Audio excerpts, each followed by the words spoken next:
Okay, so let's be honest here for a second. Just for a second, let's be honest. You really want to do 4K gaming, right? Yes, I know that you've convinced yourself that 1440 is enough, but if you're anything like me though, you really want the option to do 4K gaming, especially on the PS5. Round 2. We haven't given them enough. And if that wasn't enough, the PS5 Pro is coming at the end of the year, and it actually looks like that might be able to run at 4K 60. Yes, I know. Sony has promised us 4K 60 before. So, why should we believe it now?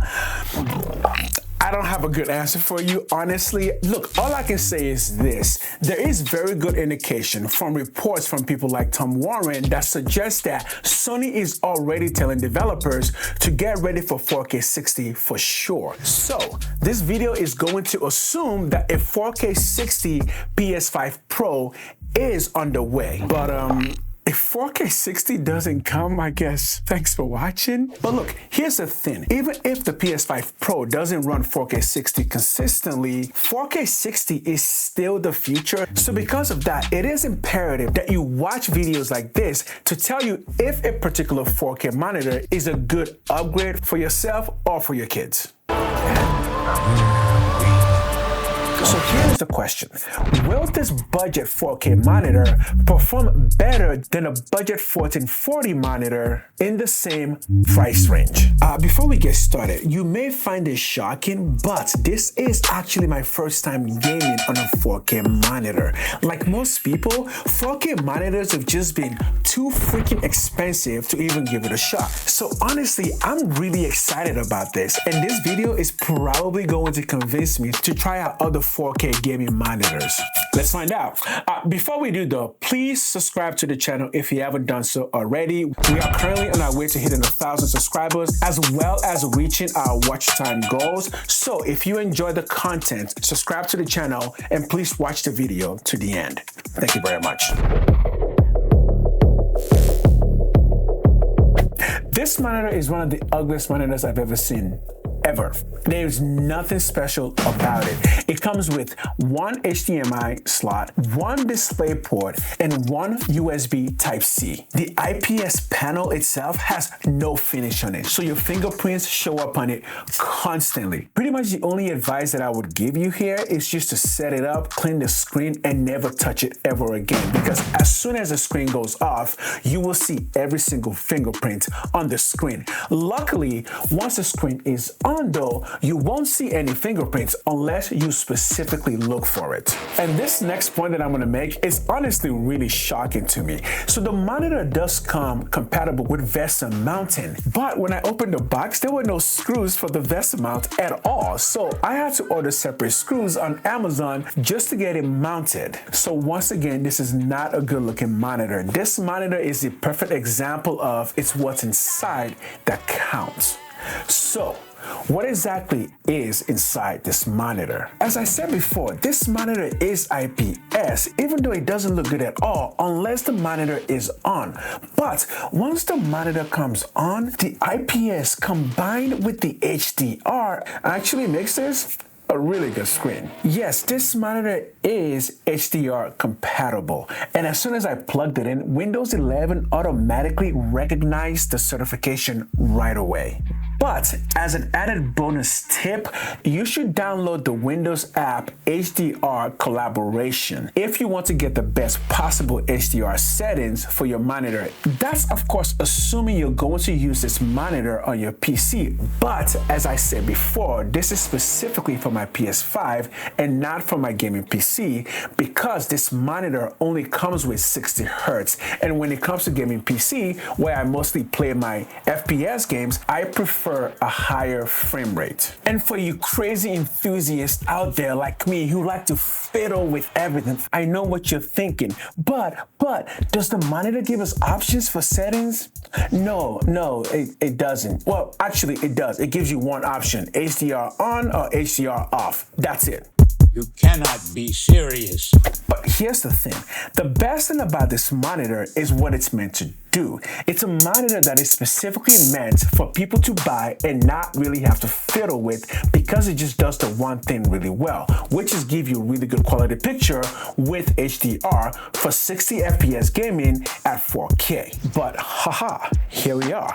Up to now, I've told you everything negative about this monitor, and now you're thinking to yourself, dude, why are you making a video about a monitor that you clearly do not like? Explain yourself. And with that, we begin our illustrious journey into 4K gaming. Okay, remember when I said that the new 4K monitor only comes with one setting, which is you can turn HDR on or you can turn HDR off. You might have thought that that was a negative thing, but again, keep in mind, this monitor is meant to do one thing and one thing really well. When I compare it to my Asus monitor that gives me many different picture profiles, I find that the 4K monitor was able to compete on par with the Asus monitor.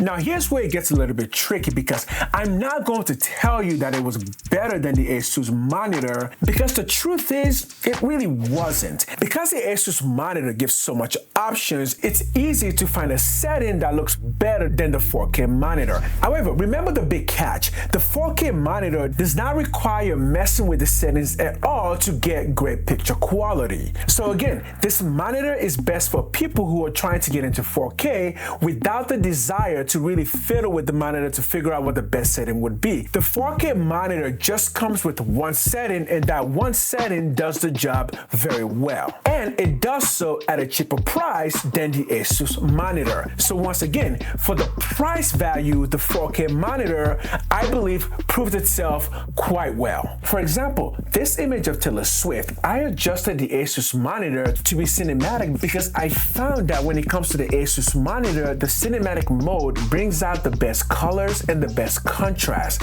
But on a side-to-side comparison, what I actually realized is the Asus monitor is adding just a layer of blue tint to the images, and as a result, it actually makes this image of Taylor Swift look more like a horror film. And this becomes even more prominent when I took this picture of Post Malone in the same Taylor Swift video. You can clearly see that the blue tint over the screen itself makes the background feel darker, but it also adds a dark shadow underneath the eyes, making it seem like something evil is coming. And I just don't think that that is the intent of this music video. Feel free to go and watch the music video and tell me what you see. When we switch over to gaming, yes, the Asus monitor is much better when it comes to the darker tones, but I think the new 4K monitor just looks better in bringing out color, which for gaming, I personally believe is preferred.